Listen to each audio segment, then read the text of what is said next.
हर हर महादेव। जय माँ बाला सुंदरी। बात करते हैं आज कुंडली के माध्यम से गुरु बृहस्पति के बारे में कि गुरु बृहस्पति का हमारे जीवन पर क्या असर पड़ता है, कैसे पता चलता है कि हमें गुरु शुभ फल दे रहा है या अशुभ फल दे रहा है, गुरु बृहस्पति का हमारे दैनिक जीवन पर क्या असर पड़ता है, कैसे हम अपनी दिनचर्या से जान सकते हैं कि हमारा गुरु ठीक चल रहा है या कहीं ना कहीं पीड़ित है। स्त्रियों के लिए खासकर होता है, पति का कारक होता है गुरु धन का भी कारक होता है। इन सब बातों के बारे में जानेंगे और जानेंगे कि गुरु से हमें किस भाव में बैठने पर कुंडली के कौन सा फल मिलता है। तो आज कुंडली के प्रथम भाव पर ही बात करेंगे।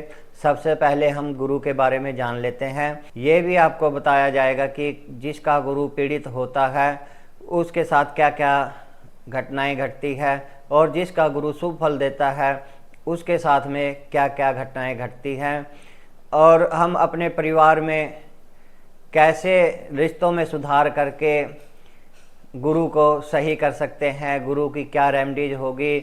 आज हम इसी बारे में चर्चा करने वाले हैं। सबसे पहले बात कर लेते हैं गुरु की। देखिए, गुरु जो होता है, गुरु का नाम आते ही सबके मन में एक ही ख्याल आता है कि गुरु यानी कि ज्ञान का कारक, ज्ञान देने वाला। गुरु का ज्ञान इतना होता है कि आकाश की तरह फैला होता है। गुरु का तत्व भी आकाश है।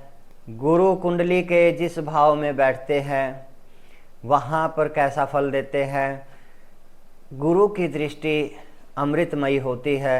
जहाँ पर गुरु की दृष्टि पड़ जाती है कुंडली के उस भाव के शुभ फल मिलना शुरू हो जाते हैं। तो गुरु के बारे में जानते हैं। गुरु आकाश तत्व है, आकाश की तरह विशाल है। गुरु का मतलब पूजा पाठ करना ही नहीं होता। गुरु का अर्थ होता है कि दूसरों का मान सम्मान भी करना, दूसरों का मान सम्मान को ठेस ना पहुँचे, इसका ख्याल भी गुरु रखता है। और गुरु जिसका प्रबल रहता है उसमें कहीं ना कहीं अहंकार भी होता है। भले ही थोड़ा ही क्यों ना हो, लेकिन अहंकार जरूर रहता है। गुरु जिसका प्रबल रहता है, जिसका गुरु अच्छा रहता है, उसका मुख थोड़ा चौड़ेपन में रहता है और उसका पेट बड़ा होता है। और जिसका गुरु पीड़ित रहता है वह कहीं ना कहीं अपने ज्ञान का दिखावा करता है। देखिए, कई बार क्या होता है कि जब गुरु ज़्यादा प्रबल हो जाता है या पीड़ित हो जाता है तो कहीं ना कहीं वैवाहिक जीवन पर इसका असर पड़ता है। कैसे पड़ता है असर? अब एक दंपत्ति है, पति पत्नी, जिसके दोनों के गुरु ही प्रबल है। अब गुरु का अर्थ होता है ज्ञान। तो पति पत्नी को ज्ञान देगा और पत्नी पति को ज्ञान देगी। तो ये दोनों ज्ञान ही कहीं ना कहीं दाम्पत्य जीवन को नुकसान करते हैं। कैसे नुकसान करते हैं? पति पत्नी एक दूसरे को ज्ञान ही देते रहेंगे, एक दूसरे की कम मानेंगे।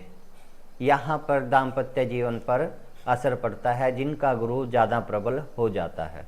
जिनका गुरु अच्छा रहता है वह कहीं ना कहीं सामाजिक कार्यों में लगे रहते हैं। गुरु जिनका प्रबल रहता है उनको यह लगा रहता है कि कहीं पर मान सम्मान में कोई कमी न रह जाए। गुरु संतान, भाग्य, धर्म और धन के कारक हैं। जिसका गुरु प्रबल रहता है, गुरु का आशीर्वाद रहता है, बृहस्पति का आशीर्वाद रहता है, या गुरु की दृष्टि जिस भाव पर भी पड़ती है वह भाव भी कुंडली का शुभ हो जाता है। जिसका गुरु मजबूत रहता है, प्रबल रहता है, उसको धन धान्य सब मिल जाता है। उसका भाग्य चमक जाता है। और गुरु जिसका प्रबल रहता है, अच्छा रहता है, उसको समय पर सब कुछ मिल जाता है। समय पर शादी होती है, समय पर संतान उत्पत्ति होती है, समय पर ही भाग्य उदय होता है और उसको 16 वर्ष की आयु में कुछ ना कुछ अच्छा ज़रूर मिलता है जो उसके दैनिक जीवन से हटके होता है। उसके साथ 16 वर्ष की आयु में कुछ ना कुछ शुभ घटना ज़रूर घटती है। जिसका गुरु अच्छा होता है उसके संतान माता पिता का नाम रोशन करती है, और जिसका गुरु पीड़ित रहता है उसकी संतान अपने माता पिता का नाम डुबो देती है। जिसका गुरु पीड़ित रहता है उसको कहीं ना कहीं पेट से संबंधित समस्या लगी रहती है, उसका पेट खराब रहता है, लीवर से संबंधित समस्या उसको आती है, गर्भ धारण करने में भी स्त्रियों को समस्या आती है जिसका गुरु खराब रहता है। और उसका पति के साथ भी कहीं ना कहीं मतभेद रहता है जिस स्त्री का गुरु खराब रहता है। जिसका गुरु मजबूत शुभ अवस्था में रहता है वह पिछले जन्म में बहुत पुण्य कर्म करके इस जन्म में आए हैं और सुखों का भोग करने के लिए आए हैं। महिलाओं में ज़्यादातर गुरु का शुभ होना अति आवश्यक है। जिसका गुरु मजबूत रहता है वह किस किस कार्य क्षेत्र में उन्नति कर सकते हैं। गुरु का मतलब होता है मैनेजमेंट। सबसे पहले जो भी बड़ी बड़ी कंपनियों में मैनेजमेंट के अधिकारी हैं वो गुरु में आते हैं, जैसे डीपीएम, डीडीवीएम या इससे ऊपर लेवल के जो भी अधिकारी होते हैं वह गुरु में आते हैं, उनका गुरु मजबूत रहता है। बैंक मैनेजर, कोषाध्यक्ष, वित्त मंत्री इत्यादि भी गुरु के अंतर्गत आते हैं। गुरु का मतलब होता है कर्ण शक्ति, यानी कि आकाश के माध्यम से जो शक्ति के द्वारा हमारे कानों तक दूसरों की बातें पहुंचती हैं या सुनने की शक्ति हमारे कानों तक पहुंचती है, वो गुरु है। गुरु जिसका अच्छा रहता है उसके थोड़े कान भी बड़े रहते हैं, उसकी श्रवण शक्ति बहुत मजबूत होती है। वहीं जिसका गुरु पीड़ित रहता है उसको कान से संबंधित समस्या लगी रहती है और हो सकता है कि उसे कानों से सुनाई भी कम दे या ना भी सुनाई दे या उसका एक कान भी खराब हो। और परिवार में हम दैनिक दिनचर्या में अपने कैसे पता कर सकते हैं कि हमारा गुरु शुभ है या हमारा गुरु अशुभ फल दे रहा है? तो जिसका बड़ा भाई या बड़ी बहन नहीं है उसका कहीं ना कहीं गुरु थोड़ा कमज़ोर पड़ता है। और पीड़ित का कैसे पता करें कि कुंडली में गुरु हमारा पीड़ित है या अशुभ फल दे रहा है? अपनी दैनिक दिनचर्या के द्वारा। जिसका अपने बड़े भाई के साथ झगड़ा रहता हो, किसी तरह का कोई विवाद चलता हो अपने बड़े भाई के साथ में, तो समझ लेना चाहिए कि उसका गुरु खराब है, उसका कहीं ना कहीं धन से संबंधित समस्या भी उस व्यक्ति को या स्त्री को बनी रहेगी। जिसका गुरु पीड़ित रहता है वह दूसरे की बातें सुनना पसंद नहीं करता, अपनी मनमानी ही करना जानता है। गुरु का मतलब सम्मान होता है, जो अपने गुरुजनों का सम्मान करता है और अपने बड़े भाई का सम्मान करता है, वह यह प्रक्रिया करने मात्र से ही अपने गुरु को ठीक कर सकता है। और बृहस्पतिवार के दिन चने की दाल का दान करें, पीले वस्त्रों का दान करें।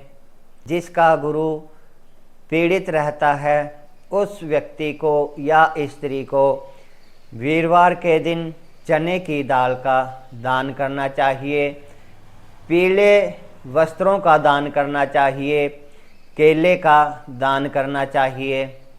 पीली वस्तुओं का दान करना उसके लिए उचित होता है। अब बात करते हैं कि कुंडली के प्रथम भाव में यदि गुरु बैठ जाते हैं तो क्या फल देते हैं। देखिए, आपको ये कुंडली जो दिखाई दे रही है यह 1 नंबर से स्टार्ट हो रही है और 12 तक इसका क्रम है। ये कुंडली के 12 भाव हैं। जिसके कुंडली 2 से स्टार्ट हो रही है या कुंडली के इस भाव में जहाँ पर 1 नंबर लिखा हुआ है या यहाँ पर 3 नंबर लिखा है, चाहे 4 नंबर लिखा है या 5 नंबर लिखा है, कुंडली के इस प्रथम भाव में 12 नंबर तक कोई भी अंक लिखा हो और यहाँ पर गुरु विराजमान हो तो कैसा फल रहता है। देखिए, गुरु जहाँ पर बैठते हैं वहाँ की स्थान हानि करते हैं। अब कुंडली के पहले भाव से हम क्या देखते हैं। कुंडली के पहले भाव से हम स्वयं को देखते हैं, अपना चरित्र देखते हैं, अपना रूप रंग देखते हैं, अपने बारे में, स्वयं के बारे में देखते हैं। तो कुंडली के इस पहले भाव में गुरु यहाँ पर बैठ जाते हैं तो व्यक्ति को थोड़ा संघर्षशील बना देते हैं। वह अपने परिवार के लिए जी तोड़ मेहनत करता है लेकिन अपने लिए और बच्चों के लिए ज़्यादा कुछ कर नहीं पाता।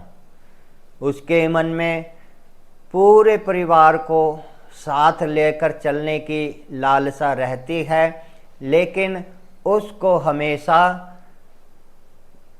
जिंदगी भर लगे रहना पड़ता है मेहनत करने के लिए। और यहाँ पर बैठकर गुरु शुभ फल कैसे देते हैं। जब कुंडली के इस पहले भाव में गुरु विराजमान हो तो गुरु की एक दृष्टि होती है पंचम दृष्टि। जब पंचम दृष्टि पंचम भाव पर पड़ती है तो गुरु हमारी शिक्षा को निखारते हैं। संतान की उत्पत्ति समय पर होती है, संतान अच्छी होती है, भाग्यशाली होती है, संतान माता पिता की सेवा करने वाली होती है। यहाँ पर बैठकर गुरु पीड़ित नहीं होने चाहिए, शनि इत्यादि की दृष्टि नहीं होनी चाहिए गुरु के ऊपर, तो संतान का भाग्य का उदय होता है। फिर बात करते हैं सप्तम भाव की, जो गुरु के बिल्कुल 180 डिग्री सामने पड़ता है। यानी कि यहाँ पर 1 नंबर लिखा है, जहाँ पर 7 नंबर लिखा होगा वहाँ पर गुरु की दृष्टि पड़ती है। गुरु की दृष्टि अमृतमय होती है। जिसके सप्तम भाव पर गुरु की दृष्टि पड़ती है तो उसके वैवाहिक जीवन को गुरु अमृतमय बना देते हैं, चाहे नवम दृष्टि से देखें या पंचम दृष्टि से देखें, क्योंकि गुरु की दृष्टि हमेशा अमृतमय होती है। तो यहाँ पर सप्तम भाव में दृष्टि पड़ते ही उसका वैवाहिक जीवन सुखमय हो जाता है। स्वयं वह संघर्षशील रहता है क्योंकि कुंडली के प्रथम भाव में गुरु विराजमान है, लेकिन उसको पत्नी जो मिलती है मन के मुताबिक चलने वाली मिलती है। वहीं यदि स्त्री की कुंडली में यहाँ पर बैठा हो तो गुरु की दृष्टि के कारण उसे पति बहुत ही ज्ञानवान मिलता है और जीवन में एक दूसरे को समझने वाला, वह अपनी लाइफ को आगे लेकर अच्छी तरह से चलने वाला मिलता है। अब बात करते हैं गुरु की नवम दृष्टि की। नवम दृष्टि हमारे भाग्य पर पड़ती है, क्योंकि नवम भाव हमारा भाग्य का भाव है, हमारे पितरों का भाव है। जब गुरु की दृष्टि नवम भाव पर पड़ जाती है तो उस व्यक्ति या महिला की कुंडली में जो भाग्य होता है वह चमकने लगता है अपनी मेहनत के अकॉर्डिंग। जैसे जैसे मेहनत करते चलते हैं वैसे वैसे भाग्य उसका साथ देने लगता है। गुरु की नवम दृष्टि ऐसी होती है। भाग्य साथ देता है, शुभ कर्म करने में भी भाग्य साथ देता है। किसी चीज़ की, नौकरी की या बड़े एग्ज़ाम की कोई तैयारी कर रहे हैं, वहाँ भी भाग्य की ज़रूरत पड़ती है, वहाँ भी भाग्य साथ देने लगता है। पितरों को शांति मिलती है। पितृभाव पर किसी दुष्ट ग्रह की, अशुभ ग्रह की दृष्टि नहीं होनी चाहिए। तो गुरु की दृष्टि क्या करती है, पितरों को मोक्ष दिलाने का कार्य भी करती है लगन में बैठकर। तो ये जो गुरु के फल मैंने बताए हैं, बहुत सी चीज़ें हैं बताने के लिए।